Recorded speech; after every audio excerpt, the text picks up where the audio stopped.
Vamos lá. Você já viu a bobina de Tesla gerar energia para ser convertida em calor e isso ser utilizado para aquecer uma massa de água? Não? Então vem comigo que eu te explico.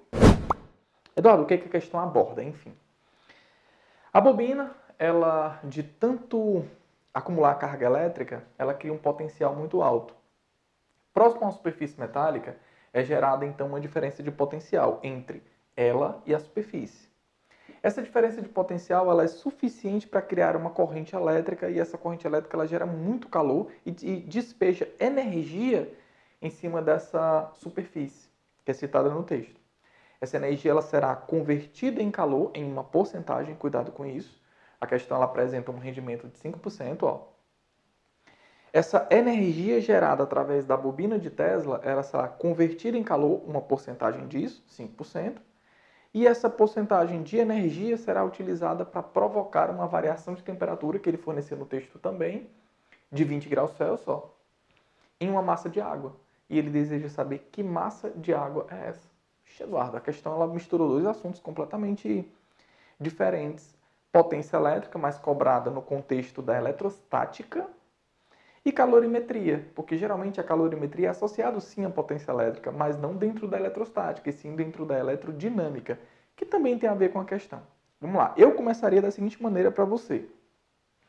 Eu faria isso. Como eu preciso da massa de água, criando uma linha de raciocínio. Então você nota que você vai precisar da quantidade de calor sensível que vai provocar a variação de temperatura na massa de água. Essa quantidade de calor ela vai ser oriunda da expressão de potência elétrica. Potência é calor sobre tempo. Então você nota que você precisará da potência despejada pela bobina de Tesla nessa superfície. E essa potência ela será calculada dessa maneira. P igual a U vezes I. Eduardo, como é que você ia se tocar disso? Porque ele forneceu o quê quando você leu o texto? Ele forneceu a diferença de potencial que se formará entre essa superfície da bobina, porque ela está muito carregada. Se ela está muito carregada, ela tem potencial em cima dela. E o potencial dessa superfície. Entre esses dois pontos haverá a diferença de potencial que eu chamei de ponto A e ponto B. Essa diferença de potencial foi fornecida. Então, a diferença de potencial multiplicada pela corrente elétrica que se forma aqui, eu posso encontrar a potência elétrica. Então, você nota através das variáveis fornecidas qual é o caminho da questão. Então, essa potência será a tensão, que vai ser de 2 vezes 10 elevado à sexta, vezes a corrente elétrica, que vai ser de 2 vezes 10 elevado à quarta.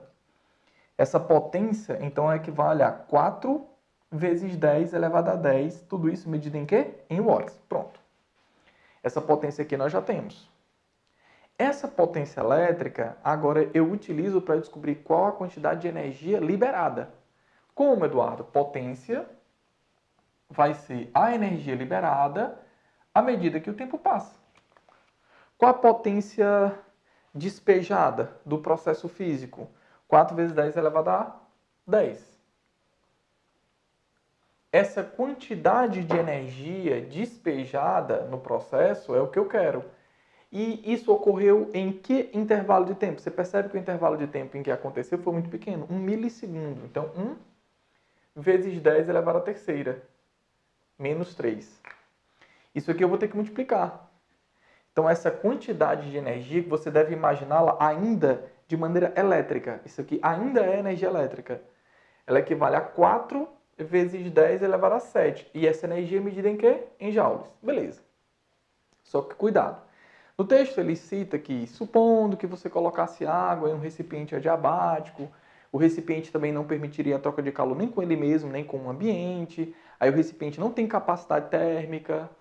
Então, todo o calor que será gerado no processo será utilizado apenas para o aquecimento de água.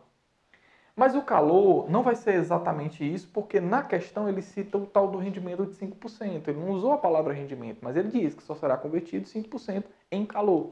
Então, eu posso dizer o seguinte, que a quantidade de calor, deixa eu mudar de cor aqui para destacar, que a quantidade de calor ela equivale a apenas 5% da energia gerada. Vou fazer isso aqui. Ou seja, a quantidade de calor ela é 5% disso. E 5% disso é o produto entre eles. essa quantidade de calor gerada no processo, eu vou escrever assim para ficar bem claro para todo mundo. 5% de, ó, 5% de dessa quantidade de energia. 4 vezes 10 elevado a 7. 4 vezes 5, 20. Isso aqui está 10 ao quadrado. Quando eu subtrair o de cima por baixo, isso equivale a 20 vezes 10 elevado à quinta. E essa quantidade de calor ainda medida em joules. Cuidado!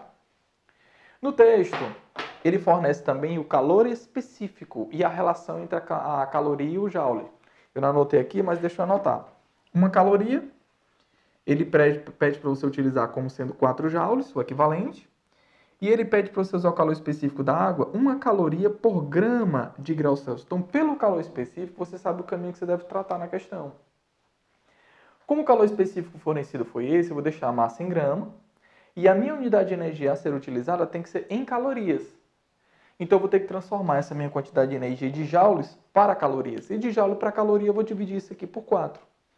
Então, dividindo isso aqui por 4, essa quantidade de calor, você vai encontrá-la como sendo 20 por 4, 5, vezes 10 elevado à quinta, isso medido em calorias. Beleza.